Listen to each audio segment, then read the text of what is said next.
Si Juan at ang mahiwagang kahoy.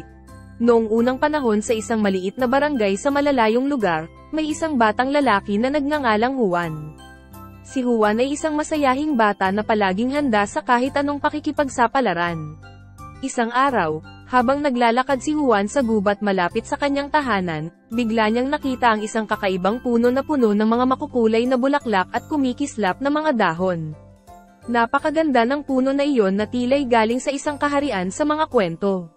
Pinagsabihan si Juan ng kanyang tatay na huwag lapitan ang puno dahil sa sabi ng mga matatanda, ito raw ay isang mahiwagang puno na may kakaibang kapangyarihan. Ngunit ang pagka-curious ni Juan ay labis na nananaig, kaya't hindi niya napigilan ang sarili na lumapit. Nang abutin ni Juan ang isang sanga ng puno, biglang lumitaw ang isang maliwanag na anino at isang tinig na nagpapakilala sa kanya. Ako ay si Singsing, ang tagapag-alaga ng punong ito. Handa ka bang sumama sa akin at subukan ang iyong kapalaran? Hindi mapigilan ni Juan ang kanyang kaligayahan at agad na sumang-ayon. Kumuha siya ng isang sipa mula sa puno, at kaagad na napadpad sa kakaibang mundo. Sa loob ng mundo ng puno, nakilala ni Juan ang mga di kapani-paniwalang nilalang tulad ng mga duwende, sirena, at iba pa. Natutunan niya ang kahalagahan ng pagkakaibigan at pagmamahalan.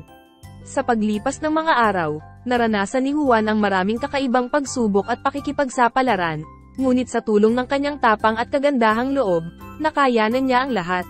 Sa huli, natagpuan ni Juan ang kanyang sarili sa harapan ng puno, bitbit ang mga alaala ng kanyang paglalakbay.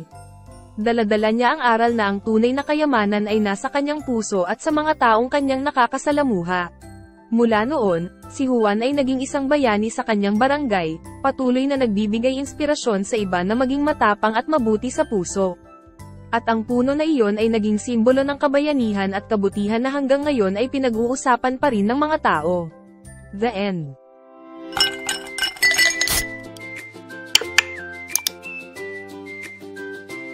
Please subscribe.